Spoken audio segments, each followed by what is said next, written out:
Thank you all for coming tonight. Appreciate you coming out. I wanted to introduce the Sacramento SMPTE board. That's Paul Turner, our chair, Mona Smothers, our secretary treasurer. Couldn't do without Mona. Myself, manager, also Tim Walker, John Henkel, Robert Erickson, and John Laron, who's here. So thank you very much for all your volunteer work. I just wanted to briefly go over benefits of being part of SMPTE. Maybe you guys know all this stuff, but we have a monthly journal that comes out. There's webcasts, virtual courses, a lot of information to help you get educated. Membership levels, there's several levels. If you're not a member, we encourage you to be a member. If you're coming to our meetings and getting something out of it, it'd be great to see you join. And a lot of different levels down to being a fan, which is a free level. Okay, well, Bob Ennis is here tonight, the reason you guys are all here. Yeah. So I'm going to do a quick bio on Bob. So Bob Ennis studied TV production at Loyola Marymount University. In 1977, he joined the ABC TV network as a videotape operator. The Lawrence Welk show was where Bob got his first taste of directing, when the director, James Hobson, asked him to orchestrate a complex effects sequence. With Bob's interest in video switchers, he was brought up to the stages to build game shows. He TD'd 8 to 10 different game shows and game show pilots. While at ABC, he also spent multiple summers as a technical director for their local news channel. Bob was the effects TD for multiple Academy Awards telecasts, as well as the preset TD for the 1984 Olympics, which won him an Emmy Award. Congratulations. In 1990, he moved to CBS, working mostly for game shows, including Hollywood Squares, Family Feud, High Rollers, and Wheel of Fortune, winning his second Emmy for his work on Hollywood Squares. Congratulations again. Bob left CBS in 1994 to join Grass Valley Group as a switcher DVE trainer, demo artist, and engineering consultant, while still continuing freelance TD work in Los Angeles, working on Hollywood Squares, Jeopardy, Wheel of Fortune, and Supermarket Sweep. It was on Supermarket Sweep that he was able to acquire his DGA card, which lay dormant for over a decade until he took over the directing role at Wheel in 2015. After 22 years in the TD chair, Bob retired from active TV production this past June. So welcome, Bob Ennis. Well, thank you. Thank you very much. It was nice that you applauded the Emmys. But when you're behind the scenes, an Emmy and $3 will get you a cup of coffee at a lot of places. But they are wonderful to have, and I'm very, very proud of both of them. So what I'm here to talk to you all about are primarily one show I've been associated with for the past 30 years. And there's also its sister show, which I'll talk some about. But I can also answer any questions about various game shows down in LA. This is my office for the past 30 years. This is a control room at stage 10, and it handles 2 shows, one in one stage, one in another.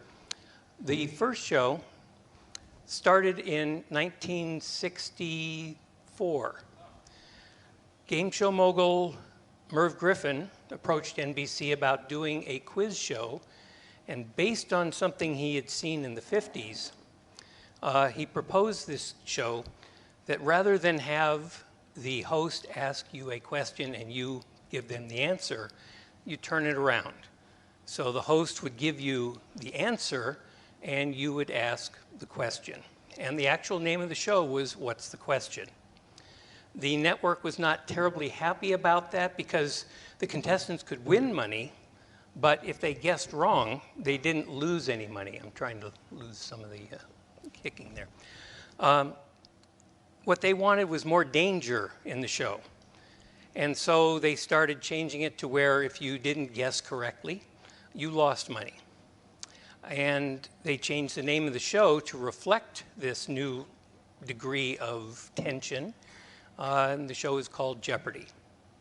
11 years later, Merv Griffin came out with another show based on Hangman. And the idea there was you had 3 contestants and they would look at a board and there'd be a blank puzzle up there, and it was your job to try and solve that letter by letter. Now you earn money by spinning a vertical wheel like what you see in casinos, those wheel of chances. The director at the time was a gentleman named Marty Pacetta. And he suggested that they take that wheel from being vertical and make it horizontal, lay it on the ground, and put the contestants around it. And then take one of those big cameras and put it up in the grid, shoot down on it. That was the beginning of the show. The network, again, wanted something that was more family-friendly, something to interest all the families. So they said, well, how about when you win money on this show, you go like into a mall and you start buying things. And so the name of the show was called Shopper's Bazaar. And over the years, the shopping went away because that kind of brought the game to a complete halt. And the name of the show is Wheel of Fortune. That's what we know today. It's in its 41st year of syndication. And I worked on that show for 30 years. Kept me very well employed and learned a lot off of that. I decided to retire at the end of this season. So what I wanted to do is give you guys a look inside of the evolution and what it takes to do Wheel of Fortune. First thing is, how do we cover it? When the show started, there was only 4 cameras on the show.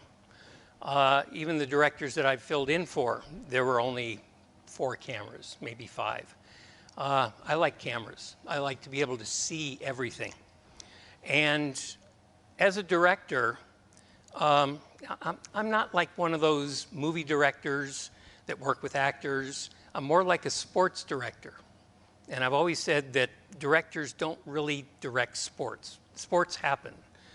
Their job is to follow the action, and that's what my job was. I don't tell Pat what to do. Pat knows what to do, and he doesn't need my direction on that. My job is to show you at home how the game is played. So what I did was I took the plot of the show, and on here you can see the wheel that Marty Pacetta made horizontal, 3 contestants around it. Pat's up at the top of that. That's over on the right side. On the left is Vanna and her puzzle board. Around the set we have scenery. In the center of the set there is a video wall that we play back graphics into, and you see that at home. During the show, the contestants see the program feed on that. That's actually designed to be a program monitor. So what I did was I added some cameras in here. Cameras, now I've got a total of 8 of them, okay, because more is better. And let's face it, cameras are cheap. Camera operators are relatively cheap. It's a lot better to have more cameras than what you need than to miss action that you wish you had. So what I've done here is I've taken camera 1. This is what I call my headhunter. And that camera goes back and forth to see the 3 contestants play. They used to do that on Jeopardy. They used to have one camera that went and picked up all the contestants. The director on that show decided that he'd like to be able to get to a contestant a few frames earlier. So they ended up putting individual cameras for each contestant on there, plus a wide shot. Camera 2 is my wide shot. That's what I use to show you the relationship between the contestants and what the score is at any one particular time. What I've been trying to talk them into for a number of years, not successfully, is to use 4K cameras or even 8K cameras. We shoot the show in 1080i because that's how most of our stations air it. But to have a 4K camera there would mean we could take the down converted 1080 feed out of that and then record and isolate the actual 4K feed that would give us effectively a 4:1 zoom on that camera. So we'd be able to get close-ups without having to put extra cameras in there. In the middle of the stage is our jib. And that was traditionally a regular 15-foot, 20-foot arm jib that swings around, gives you those nice beauty shots going in and out of commercial. Now it's a techno jib. And I'm going to talk about that a little more in a few minutes because that has completely changed the way we shoot the show. Again, that's more of a beauty shot. Camera 4, over on the right side, shoots the puzzle board and gets close-ups of Vanna. Camera 5 used to be that big, heavy studio camera looking down at the wheel. It's now a small handheld camera on a hothead that we can turn to see which contestant is spinning because each one has their own colored wedge. At the bonus round, at the end of the show, we bring out a little bonus wheel that usually sits right about here. So that camera moves down, oops, there we go. One more time. That camera 5 moves down on a rail. It's motorized. So we can get that over the bonus wheel. So you're looking straight down on that too. It saves us from putting another camera up there.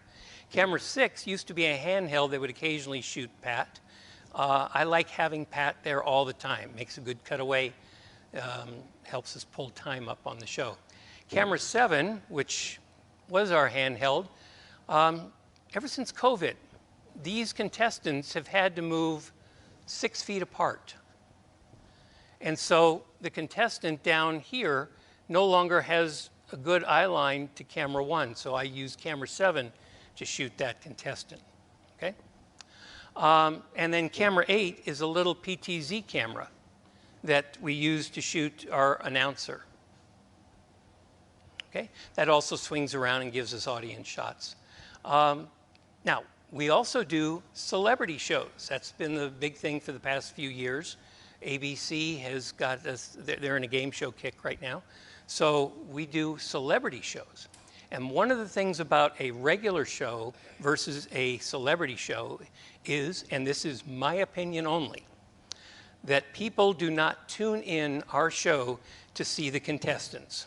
I believe that nobody cares about the contestants. Everybody's there to play hangman, to play the game.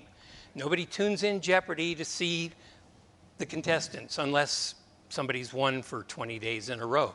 You're there to try and guess the clue faster than the person sitting next to you on the couch can do.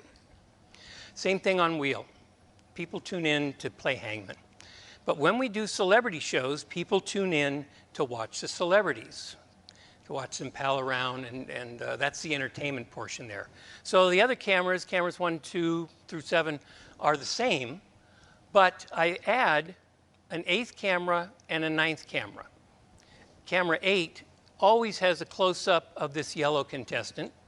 Camera 9 always has a close-up of the red contestant, and camera 7 always has a close-up of the blue contestant. Camera 1's still playing the game, so you see them with their scores, but these other cameras always give you the close-up, so when that celebrity says something precious, you can, at least we have them on camera, okay?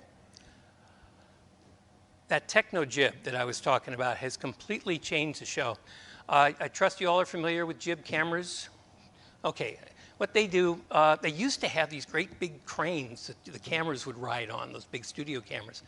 And somebody figured out it'd be a lot cheaper to put a handheld camera on a large arm that could move back and forth and move up and down. That's what's known as a jib camera. And it allows just one person to operate it. Well, a techno jib takes that to the next level. It's got movable areas here where the arm can extend out and in. So as opposed to just sweeping back and forth, like a traditional jib can do, this can start out wide, and as it sweeps, pull back. So you can change the radius of the techno jib as you're doing the shot. You can leave the techno jib in one place and just extend the arm right towards your talent. That works like a dolly move, except you're not running over soft spots on the stage. And if you wanted to do a trucking move, you simply move the sweep arm, but you retract the jib as you're going through halfway, and then you extend it again. And that makes the camera look like it's just moving horizontally across the stage. But the jib cameras are what can fly right over the wheel or fly right in between people. Yes, sir? Absolutely, yes. That is the beauty of these jibs. One person.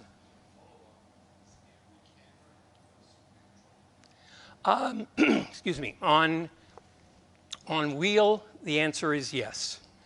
And I set up my shots so that we would have camera people having something to do.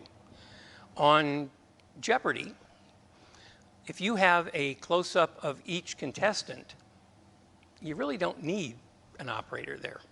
Or you can use a robo cam. The person that operates our overhead camera also operates that little PTZ camera. So he's doing two jobs. But on the Jeopardy, when I was TD'ing Jeopardy, we used to have a camera that was just hanging like one of these here, and that always shot the game board. It was a locked off camera. So yeah, we didn't have that many operators on Jeopardy. I like to keep my people employed, so I would make sure that I had cameras moving around the stage all the time.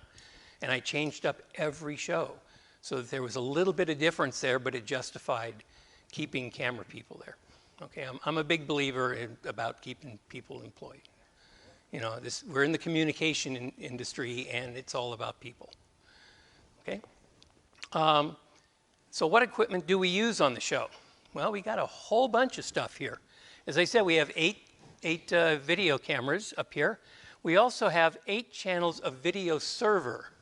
For those of you that don't know what a server is, think of your TiVo or that DVR you have for DirecTV. That's what the servers are now. They take the place of the old tape machines. And the servers that we have both a fill channel and a key channel on them. They're dual channel. And I'll explain what fill and key are in a little bit. But we have 4 of them that are dedicated just for prizing, just for playing back prizes, because that is another thing between Wheel and Jeopardy. Wheel is a prize-oriented show. Jeopardy is a money-oriented show. They don't need to do as much production as we do. We actually have a couple hours in the morning that we have to come in and build prizes. And along with that, you have the clients who are there, representing their companies for the trip we're giving away.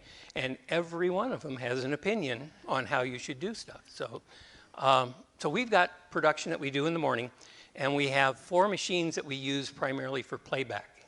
We also have another 4 machines that the TD uses in order to fly graphics on the screen, transitional elements. Okay? In addition to that, we have 3 channels of character generator. We used to use a Chiron Deco. Now we are using an Expression. And that handles 4K better, even though the show is still shot in HD. We still use some 4K elements, which makes no sense because the cameras can't pick up anything more than 1080 high def. One channel of the character generator is dedicated to the new video wall that Vanna stands in front of. Because that big puzzle board is no longer just a puzzle board, it's actually a video wall, and I'll explain that in a little bit. We have 2 channels of electronic still store. So anytime we're not putting moving graphics in these walls, we're putting stills up there. We have 10 channels of electronic still store that are built into the switcher, and it can also play back animations. And I like to use that for transitional elements because the switcher's still store can call up elements faster than the servers can. It's not a big difference, but a few frames here and there can help the production run a little smoother. So we use the heck out of that still store. Our game computer also feeds out video in what we call a TX feed, and I will discuss that in a little bit. So overall, we have 14 record machines. That's run by one person. So we have one person running the 4 channels of prizing. They queue up the video, and then my TD sends out GPIs that roll those prizes so that it times in with with the transitional effects that we do. We use XD Cam. XD Cam is like small discs in cassettes. That's something that our new producer wants to change. When I would fill in on the Conan O'Brien show, they used to record directly into a master server. And as they were recording the first act, they were already editing that first act for playback. because they had a very tight turnaround between the time they recorded versus the time they play back. But we record on XD cams, which is better than a tape machine, but it's still steam powered compared to what's out there now. But again, keep in mind where we shoot the show. We're at the Sony lot, and we're allowed to have any equipment we want as long as it says Sony on it. So we have a line record machine that has pre-recorded time code on it, pre-blacked. And we use that to record the show for us in the studio. So that at the end of our show, when we fade to black, we can look at the time code and we know exactly how long the show is. Normally you'd have an associate director running a stopwatch on every segment. You don't need to do that if your tape machine already has the code built onto it. We also have a line record with regular time of day that we start and stop as needed, and that's what our editors tend to use. That all has graphics on it. We also have a clean line record with no graphics. So if we have to go back and rebuild the show, we can do that, and we can completely rebuild all the graphics on the show. We also have ISOs of our cameras. Again, tape is a cheap medium, and it's better to record stuff and not use it than wish you had recorded it. So we now record pretty much everything except our announcer camera. We even have an ISO of camera 4, which shoots the puzzle board with the graphic over it. ISO means isolated. So as opposed to getting a feed and cutting between this camera and that camera and this camera, we take just one camera and record that. It's dedicated to a record machine. So that record machine gets everything that just that camera does. So, okay. So we call them ISOs. Okay. We also have this ISO of the computer that runs the game board. It feeds out 2 signals, and again, I will explain that in a little bit. And then we have a bonus round split screen. In our bonus round, contestants are playing for anything from $40,000 on up to $1 million. And it's very important that if the contestant tries to guess a puzzle, and they've only got 10 seconds to do so, if they guess right before the end of the buzzer, we have to go back and check that and make sure that we're treating them fairly, because we will hear about it if they don't. And Broadcast Standards is this group that makes sure, they're lawyers who make sure that we do everything on the up and up. If you ever see a game show and you see a returning contestant and they say, we brought back this person because we felt we treated them unfairly, that means they screwed up at some point. Contestant complained, and they get another chance at it. Okay. We also do remote productions, at least we used to. The last remote production we did was this one at Epcot, outside in Disney World. This shot shows Pat and Vanna coming out. On the right side, I've got my cameras stacked up for their entrance. You see that techno jib with the big arm extended on the right side. On the left side, you'll also see another jib, and underneath that jib is a Steadicam. On remotes, we tend to use Steadicams because, like when Pat and Vanna come out, it's nice to have a shot as Vanna's walking towards the puzzle board, to have a camera come right up in her face and just not really in her face, but head to toe, and cover her moving back. They use Steadicams a lot on award shows for that nice intimate look. Okay? So when we go on location, we add a few more cameras. So what we have here is a representation of how normally it would be of, cameras 1 and 2 don't change, 3 doesn't change, 4 and 5 don't change, 6 doesn't change. 7, I should back up and say this here. The last time we did a remote was pre-COVID. So the contestants weren't 6 feet apart over here. So we didn't need to move camera 7 back here like we do now. So camera 7, the handheld, comes out here for beauty shots. Camera 8 is a jib that shoots from this side of the audience for nice sweeping shots. Camera 9 over here for other sweeping shots. Camera 10 is kind of a overall view of the set. Camera 11 is my Steadicam, and that moves all over the place. And then camera 12, remember I said that camera 5 moved down on a rail. Well, when we're on remotes, we dead hang another camera there. Especially, we were outside at Disney World. And with the wind coming up, we're attaching all our cameras to the lighting grid, and that lighting grid was moving around. So it's easier for us to dead hang that. Okay? Yeah, I'm gonna have to figure out how not to touch this watch while I'm doing stuff. So where I'm going to go on this is what we use when we do a remote show. Okay, this is going to take forever. Actually, I could, yeah, that's right. Actually, let me do this, speed this up a little bit. There's our remote show. Great. So, use those 13 cameras now. We've got a 13th camera that we use out here for our announcer. And just as a aside here, on that Disney World remote, the truck that we used to shoot this in and the announce booth were a quarter of a mile away from the actual stage. That kind of bothered our announcer because our announcer is the one that comes out and does the warm-ups for the audience. So when we go on remote, we use more equipment. And what I did, rather than go through all this again, I just highlighted what's different up in red. So we use 13 cameras, 20 record machines, because we now ISO all of the cameras, including the announcer camera. Okay, so back in the studio, that XD cam that I was telling you about, I mean, it does a fine job. It's one of the first digital formats. And it has 8 audio tracks on it. We use tracks 5 and 6 to record the stereo feed, the mixed stereo feed, in case any one of our machines break down during record. We've got multiple backups on this. For example, our program record on the track 1, it's got our mixed stereo left.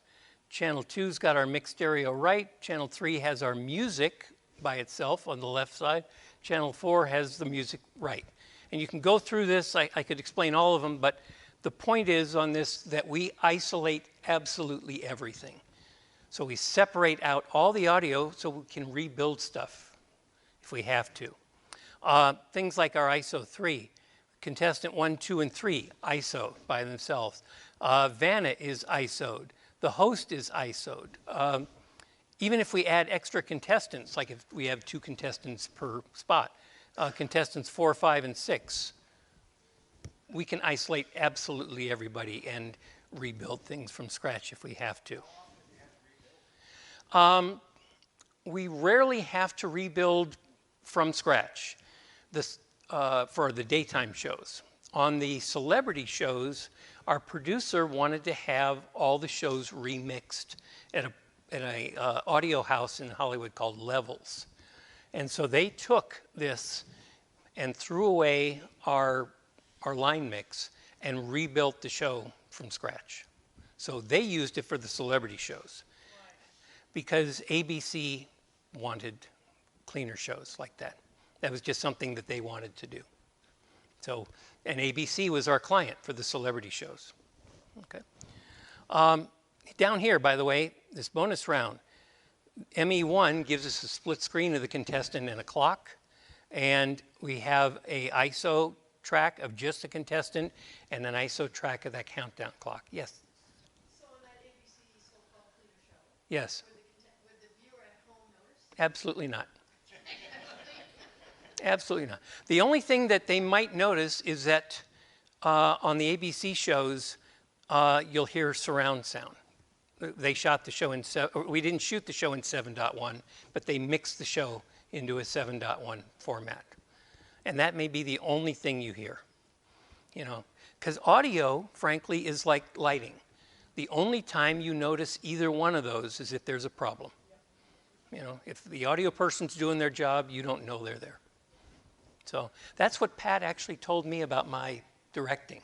He said, it's like you're not there, which was actually a compliment from him, because I just let the show go off and do what it needs to do, and if we had a problem, I'd go fix it. Otherwise, I'd left him alone.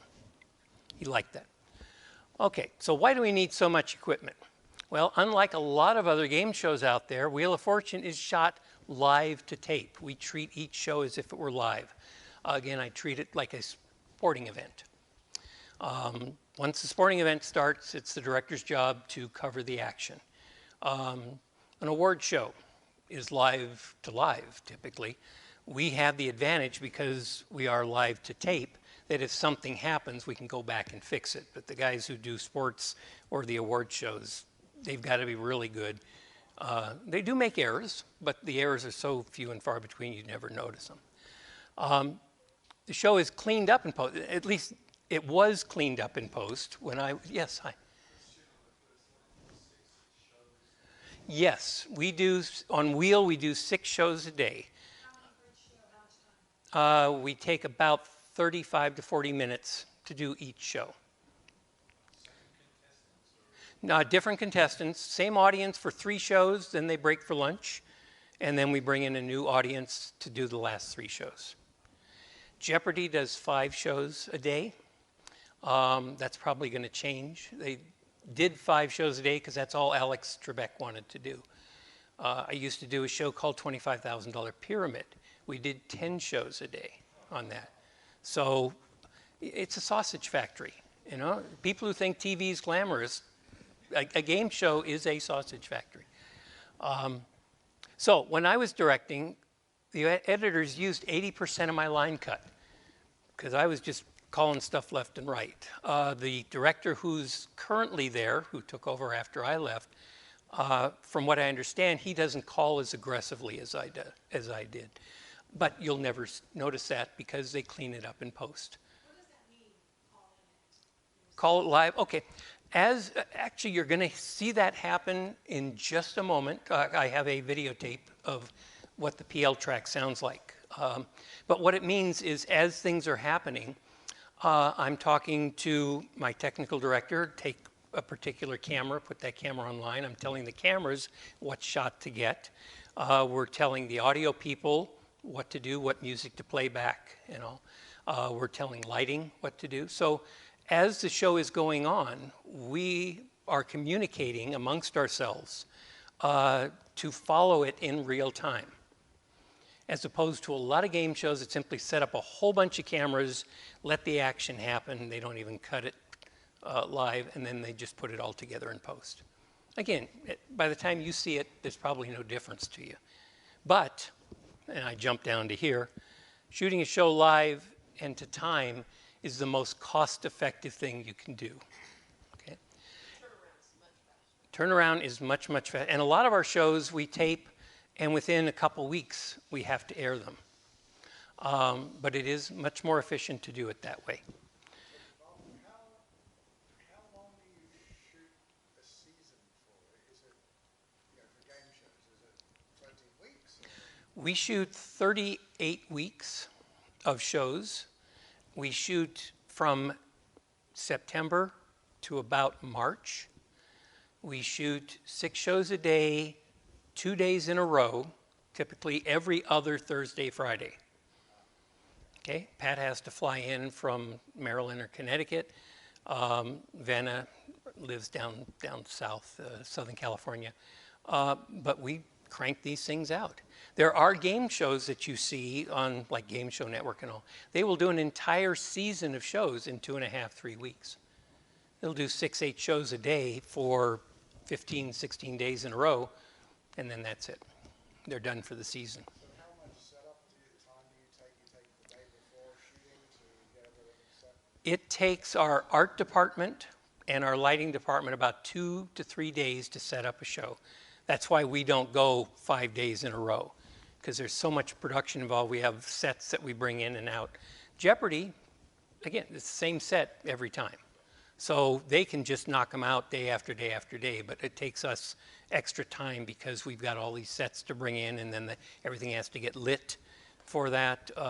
The production company, the producers have got to set up the prizes, and then we have to organize how we're going to shoot those prizes, the footage that we get. So 2 days every other week is about all we can handle. Sometimes we'll do 2 days of daytime shows and 1 or 2 days of celebrity shows. Because celebrity shows, which are an hour long, we only shoot 2 of those a day. and it takes all day. How do they keep the security, Ellen? You know, all the suspense that's going to happen on the show. It's very difficult now because you have people who come into the audience with their cameras or with surreptitious cameras, not necessarily on their phone, but you know, like eyeglasses that have that. And that is a real problem because especially shows where you get a big winner. Or Jeopardy is very concerned about this too, especially when you get a contestant that's been going on and on and on. They don't want to let the cat out of the bag on that. So they try to keep wraps on it. They have security people that watch the audience. And the contestants have to sign a release saying they're not going to talk about it, which is really tough for those people that win $1 million. They can't say anything. You know, they'll create a, oh, let's have a wheel watching party. I'm on this week, and play along. Now, those people who are in the audience, what they'll do is they'll go home, and when the show airs, they'll have other people over, and they'll be able to guess every puzzle or guess every clue on Jeopardy because they've already seen it. But you're right, security is a big issue on that, and we have a security department that watches for that.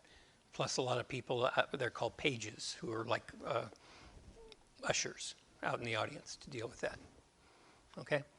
So one of the things we do here that I wanted to mention is we do hot edits. Remember I said there's that one tape that has time code already on it. So let's say there's a mistake. The puzzle board doesn't light up on time. What we'll do is we'll take this line copy that has the time code on it, we'll back it up, and I'll call out when we want to make an edit. So Pat's about to say, here's our next puzzle, edit.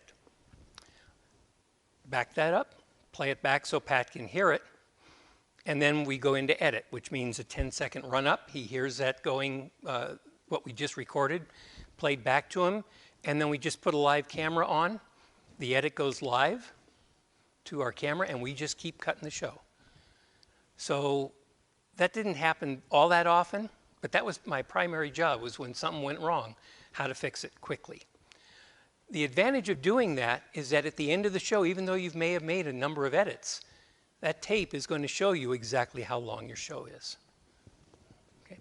And that's something pretty unique to both Wheel and Jeopardy. A lot of other shows don't do that. Okay? Now, in order to keep the pacing going, that's one of the reasons that we don't ever like to stop. Can you imagine playing Jeopardy and clue comes out, says this is the world's tallest mountain, and you ring in and you say, what is Mount Everest? You expect the host to say either right or wrong, and that's what Alex Trebek used to do. But what if the host had to maybe look over at the judges and say, is that right? And wait for a response from the judge or judges, and then turn to the contestant, that's right. That just slows the game down to a crawl, and it puts the players at a disadvantage because they're not able to keep that rhythm going. Okay, so Jeopardy has 2 hosts right now. One of those hosts, that is a problem. That person keeps looking for recognition from the judges, and you don't see it because they edit the show, but it causes a lot of problems there. You mean on Jeopardy? Alex Trebek used to have this big grid, paper grid, that had all of the categories, all the clues, and the little answer there. Alex was an absolute genius at being able to play the game that way. Because while he's also looking there, he's checking the contestants, see who rings in, checking to see if their answer is right or wrong, and then moving on for the next clue. That's a tough act to follow. So what they are doing now is on the game computer that you see the clue on screen. That clue is also in a monitor in front of the host along with the answer. So the host doesn't have to go looking for, oh, world history for 600. And especially if contestants jump around, that used to be a problem. Alex was good at following that. Not everybody can do that. So that's what they do now. They put both the question and the answer for the host. Okay? So for us, doing these hot edits keeps the show moving, and again, helps keep us being able to do it in real time. But to do a show in real time, not only is it the most cost-effective solution, not only does it help the players keep playing the game. But the problem with that is it means the director, me in this case, you're making decisions and you got to live with them. You know, it's real easy if you just set up a whole bunch of cameras and then decide in post what you want to do and go back and redecide and redecide and redecide. But when you're doing a show live, you've got to have, and I don't want to use the term guts, but you've got to have the ability to make a decision and stick with it. Take this camera now. Now again, I've always had that backup that if I make a mistake, and I do, or did, you could always go back and fix it. You know, when my TD first sat down, she said, well, what if I take a wrong camera? And I said, well, first of all, any time you take something wrong, every time you do that, you will have already done something that saved me when I did something wrong. Because I told my TD, if I say take camera 1, and you know that I really meant take camera 3, take camera 3. You know, it's not an autocrat. I guess that's the right word. Yeah, it's not a monarchy. It's a democracy. You know, all of us have got to be working together. So it's not just me. It's not just my TD. All the camera people have got to be following along. So everyone is reacting in real time. Real quick, Yes. how empathetic were you to the TD who's sitting there knowing that the director had been the TD for that show? Yeah. For years and years and years. Oh, yeah, I never yelled at her because I know that yelling at people does not do any good. But because I did that job and because I built all the effects for the show and because I was involved in the design of that switcher in its early stages and I know what it will do, I had her doing things that she never thought a switcher could do. So, oh, well, it was a Cayenne switcher, yeah. This is an example of what the PL track sounds like. And this is the opening for a Disney show that we did. When we do that production in the morning from 9 a.m. till 11, then 11 to quarter to 12, we do a rehearsal with the contestants. And then at 12 noon, we start the show, period. You don't want to keep your talent waiting on that. But for this particular show, we brought 2 cameras outside. We were shooting some of the Disney characters there. And I used the jib and I used a handheld camera. And then I had to go edit this because it had to play back into the shows that we did. So I left my AD to build all the prizes. So you're going to hear me calling for A, B, C, D, E, F, or G. Sometimes you're just going to hear me call Tink, which is short for Tinkerbell, which is one of the transitions we used. And we were doing that off the still store of the switcher because it's faster. And you'll also hear me calling cameras. So this is just an example. I'm not going to play the whole start of the show, but I'll just give you an example of what it sounds like in our control room. Ready, slate up and mark This it. is Wheel of Fortune, show S6446, VTR, August 25th, 2016. Air date September 26th, 2016. Ready, black. Take black. 10 seconds. Ready to roll G. In 5, 4, 3, 2, roll G. Up on G, track G. Hot dog! We're gonna see our friends again. I know. Isn't it exciting? Yeah!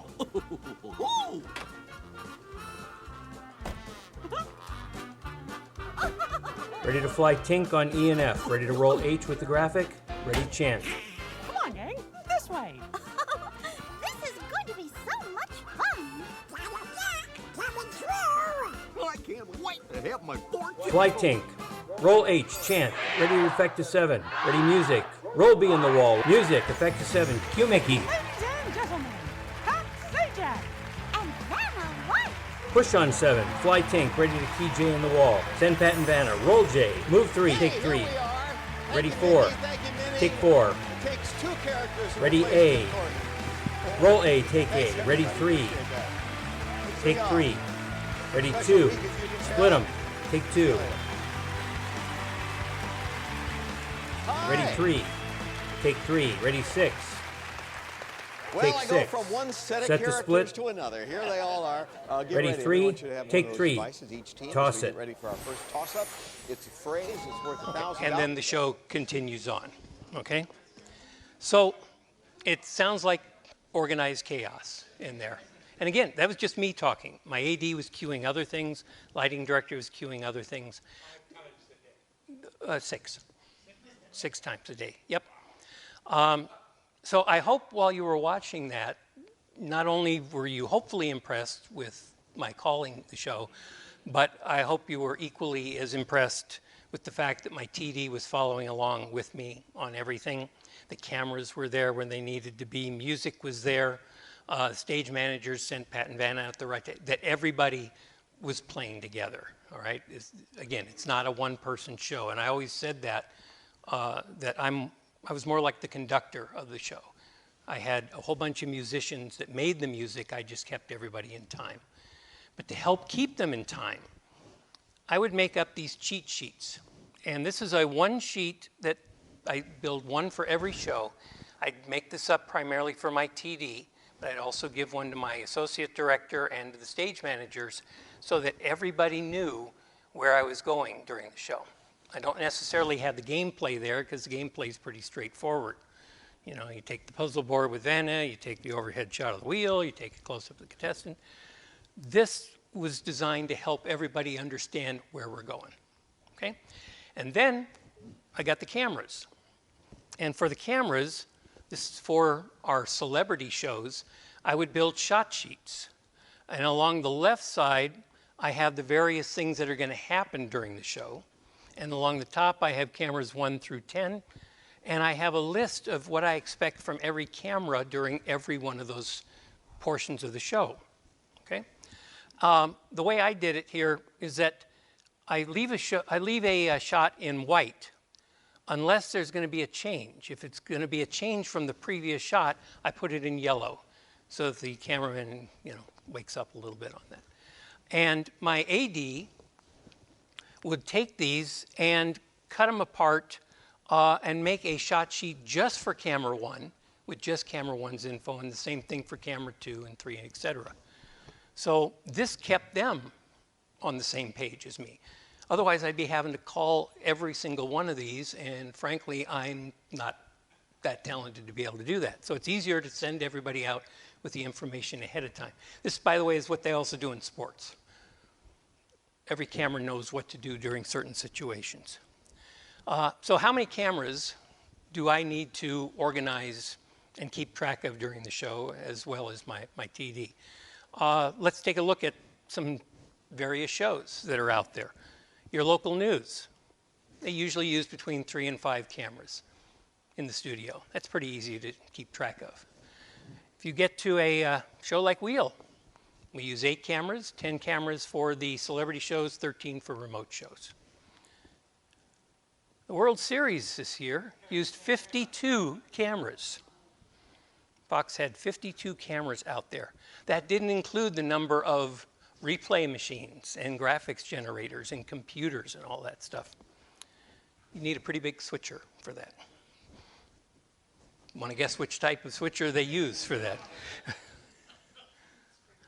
The Academy Awards this last year used 55 cameras.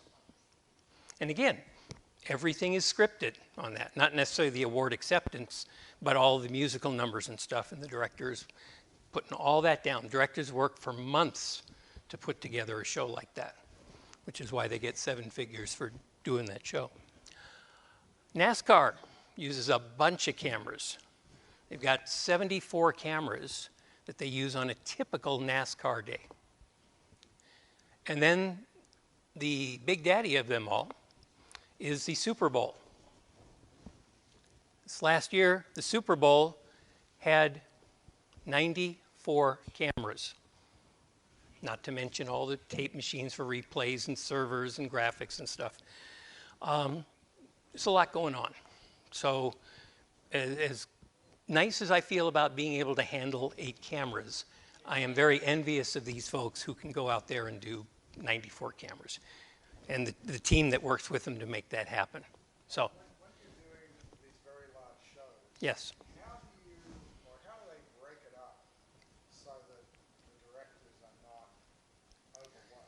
Okay. take a certain number of cameras? Do you take offense and defense? Do you take, No. get split up? What they do, let's say a football game, for example.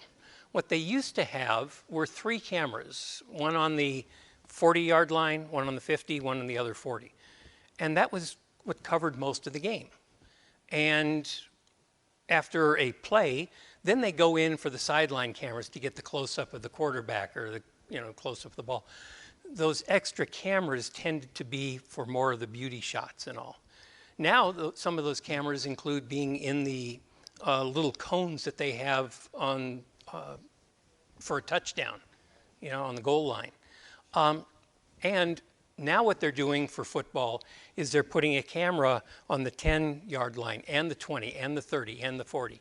So they put them on every 10 yards. So as the game moves down the field, they still have the same shot patterns. Most of the football shot patterns are from one camera. That's usually in line with the line of scrimmage. It's just you're moving up or down the line. Well, the cameras are still there, and the other cameras that they would have been using now pick up other shots.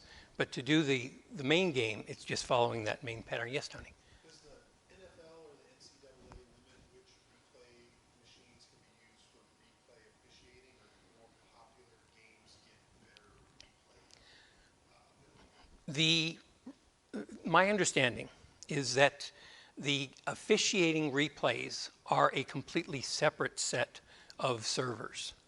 So we may be looking at Camera 5's ISO, and they'll play that for the home audience, but back in New York or wherever they do it, that Camera 5, is feeding a separate server back there that they're using.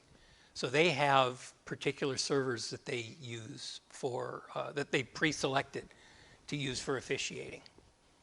Okay, because if they were going to try and use the same servers that they're using for the game, for the Fox is using for the game, that can conflict with what Fox is trying to show you, which is why some of the shows now will take a shot of the replay booth, and most of these places, at least football, the replay booth is in New York. Yes. They now have cameras that they call super slow-mo cameras that are shooting up to, I believe, 120 frames a second. So, and they have longer lenses. A regular camera person is going to focus on the player and the ball, whereas the replay cameras are going to be focusing on the ball and the yard lines. So they have a different way of doing that. Plus, start using 4K cameras again, and rather than get a wider shot, they can get a wide shot of maybe 3 people that they would zone, and then on playback, they can go into any one of those people. Used to be you had to have a separate camera on every person you wanted to cover. Now they have 4K cameras that cover 3 or 4 people, and they do the close-up of the people in playback. And I think the replays are done that way, so they can zoom in on the area that interests them.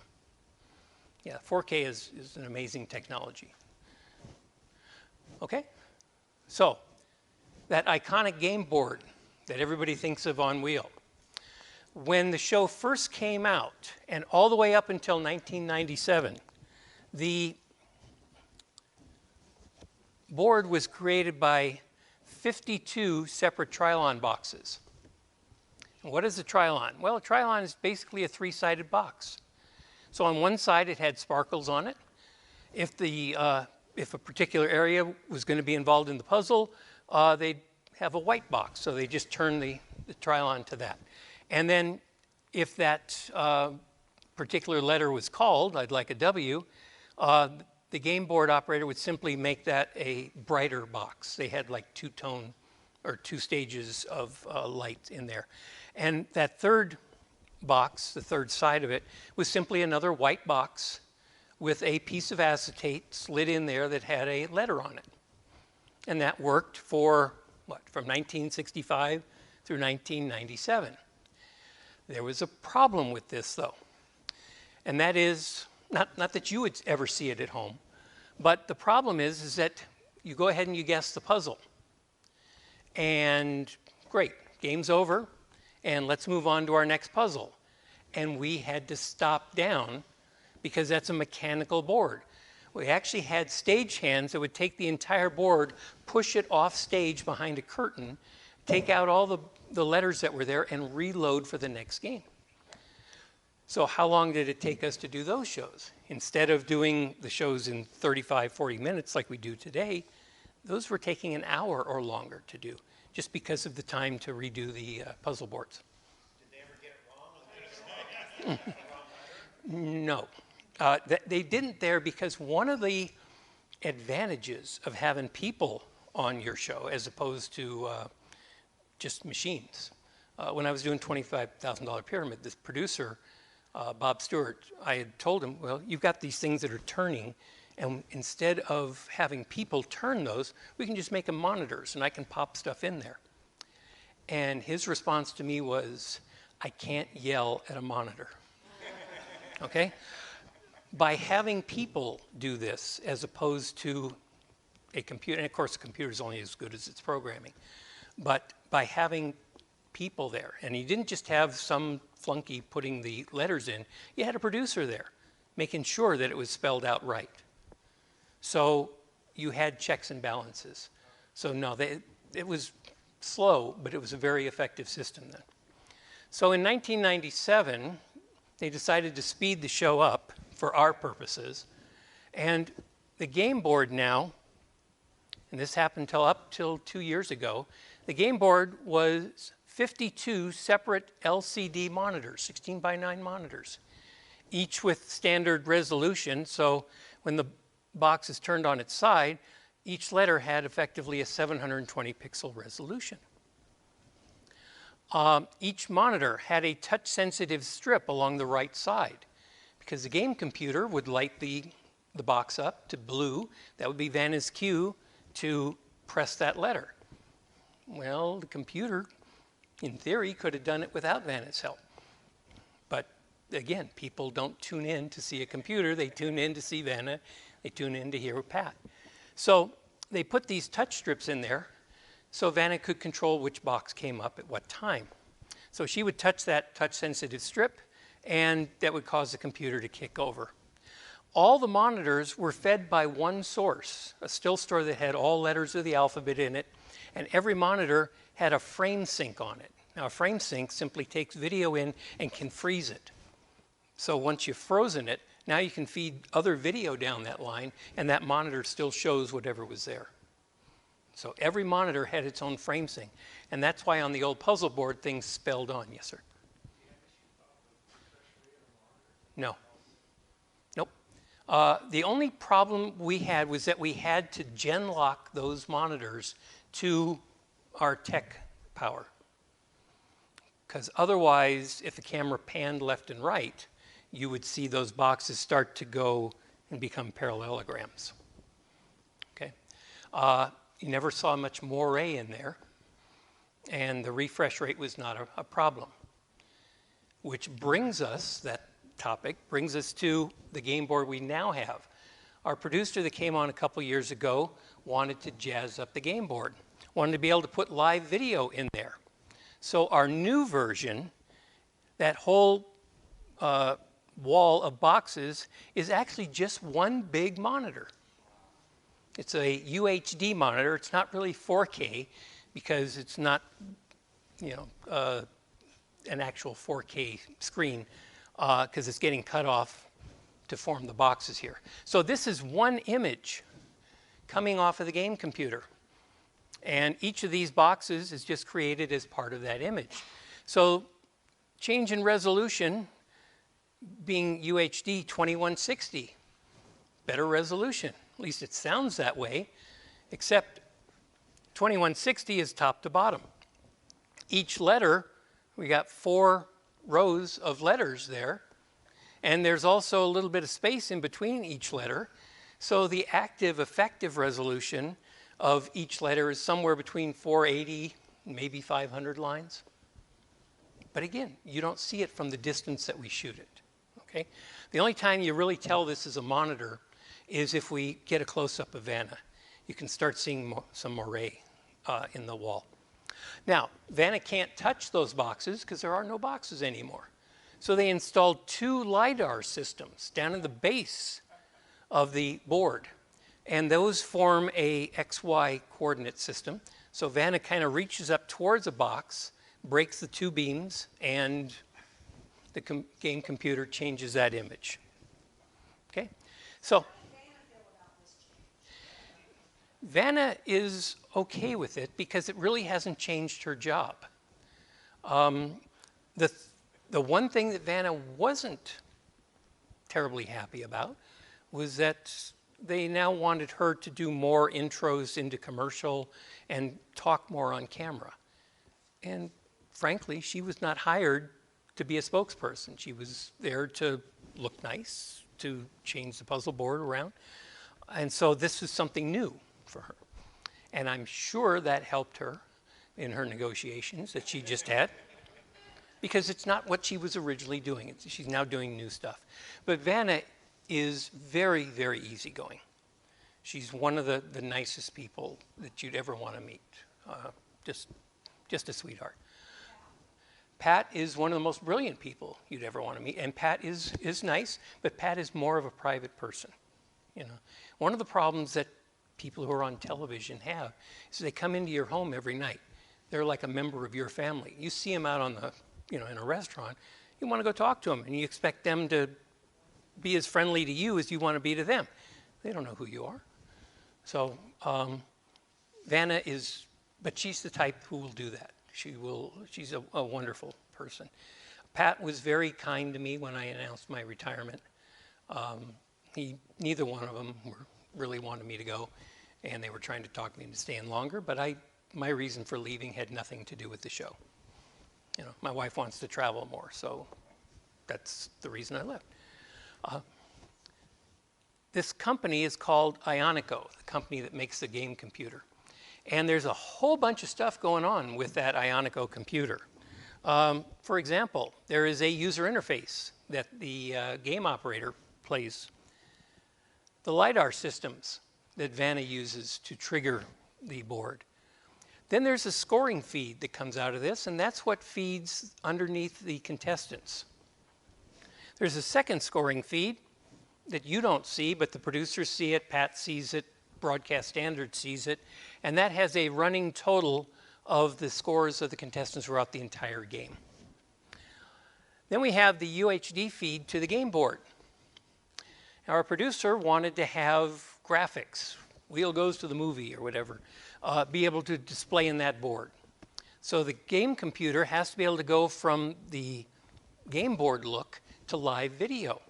And that would also mean that we'd have to deliver that graphic in 4K, which sometimes the graphics don't come to us until about 11:57. We start at noon. So, and also, there's only one transition that board can do from looking like a game board to going live. And that got pretty boring, doing that transition over and over again. After about a week, we had to look somewhere else. So what they decided to do was have effects done through the switcher. We'll build graphics that say they have swishes and stuff, and then we'll undercut from the game board to wheel goes to the movies. Well, we got to do that through the switcher. So that UHD feed's got to go through a down converter and then go into the switcher, because remember, we're shooting 1080. So we do our little effect, and we have to send it back to the game board. So the way it actually works is that you have a puzzle that's solved up there. My TD has to use one of those channels of still store that she has to grab that output of the puzzle board, freeze it, then feed it back to them. And then she sends out a GPI, general purpose interface, or like a contact closure, that causes the board to flip over to live. And then she's got to do her effect in there. So it's not the most ideal system. But again, you don't see that at home. Yeah. Yep. The Ionico computer also puts out a feed to the switcher of all the graphics that you see on screen, scores and stuff like that. It also puts out a key signal. The way a switcher works is if you're going to feed graphics, you have, let's say, a banner that has my name on it that's red, white, and blue. The switcher needs a signal to cut a hole in whatever camera signal it's shooting. The camera that's shooting the door there. And so it needs a black and white signal in order to cut the hole. And then it fills it with that graphic that I just talked about. So this Ionico puts out both a fill signal and a key signal to the switcher. And those perform all the graphics. By the way, there's a category monitor for the contestants to see so they remember what category they're playing. And there is a used letter board, so they theoretically don't call the same letter over and over, which they do all the time. Okay? One of the things that we do quite often, just as a side note on this, you normally will not see 3 contestants in a row hit bankrupt or call a letter that's not in the puzzle or land on lose a turn. We cut all that out. So that's part of that hot edit thing that I was telling you about. Most people at home don't care about that. In addition to all this, that Ionico computer is creating a running tally report for broadcast standards so they can go back and look at every minute of the show and know who called what and how much money they got for it. Okay, so here's some on-screen elements. We've got our camera here. This is a typical shot that you would see all the time on wheel and probably not think much of it. But there's actually 6 different elements going on here. You got the background, number 1, which is our camera. Number 2 is either a sponsor or there's a round we call Express. There's a graphic that goes up there.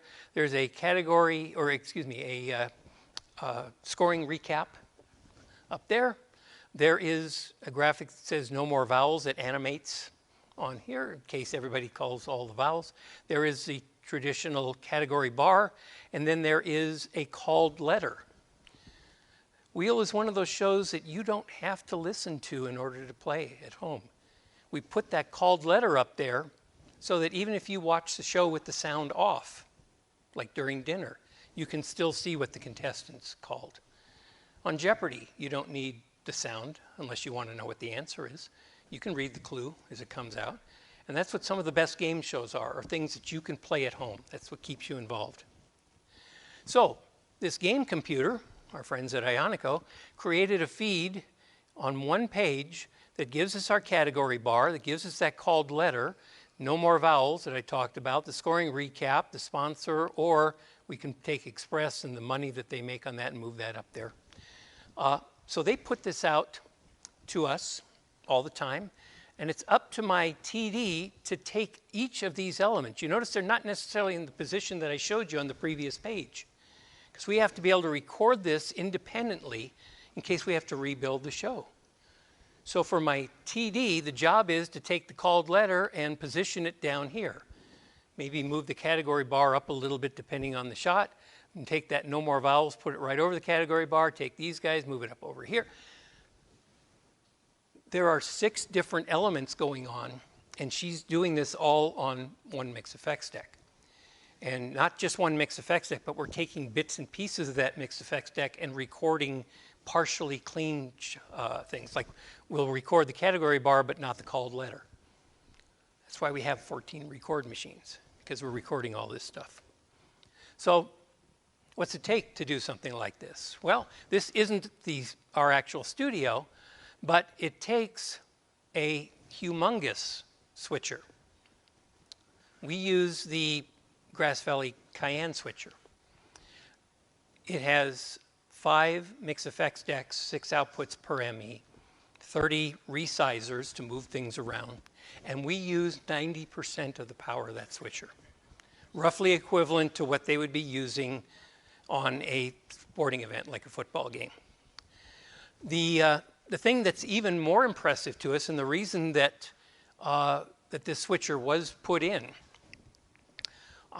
is because of the size of the matrix. This switcher can handle 200 inputs and 100 outputs. Currently, we're using about 180 inputs and almost 100 outputs because we're using this in place of a router. So the show saved a bunch of money. Rather than get a big switcher and a big router, they got a bigger switcher and a smaller router. Okay. So what we need is a video switcher to distribute these sources and perform effects. I can't tell you how impressive it is, not just to watch the switcher do its work, but to watch the person that operates it do the work. Switcher's only as good as the person that operates it. And I've been very fortunate that the people I've worked with are just absolutely top-notch. So the reason that wheel looks as good as it has is, I'd love to take credit for it, but I've got a group of people that make it work.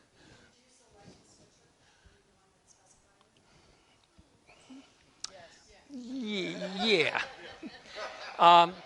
Again, I have to be careful. We're recording this. The specifications that were written that we needed to operate a switcher for both wheel and Jeopardy, Sony actually made the decision that they needed to talk with Grass Valley. It would have required 3 of the Sony switchers to do what this is doing, and they realized that just wasn't practical. Well, that's why the switcher slants. That was one of the first designs on it, so that you can reach it that way. So as I say, there's a whole group of people that make the show work. You see Pat and Vanna on stage, but what you don't see are all the other people that make it work. How many people does it take to make the show go? 153 people. Every single one of them is critically important to the show. They each have a job to do.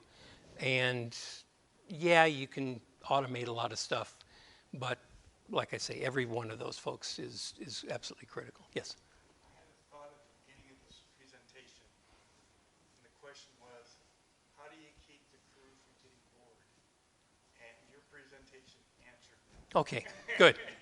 Well, again, I called every show a little bit differently, partially because I'm an idiot and partially because I wanted everybody to be fresh for every show. I didn't always remember what my last calling pattern was, but that actually worked out in my favor. Because it's not like they were just phoning it in. Everybody's got to be on the top of their game. Okay? So I've tried to answer questions as we go, but if you have any other questions, I don't want to run you too long. I'm sure I've gone way over my time, but I'm happy to entertain. Yes? Really non-technical question. Can you share with us a moment with a contestant? Like, did you catch a contestant picking their nose or dropping a foul word or something like that? Yeah, I can, and I'll do that as soon as that camera goes off. Thank you. Thank you. Appreciate it. Thanks for having me here.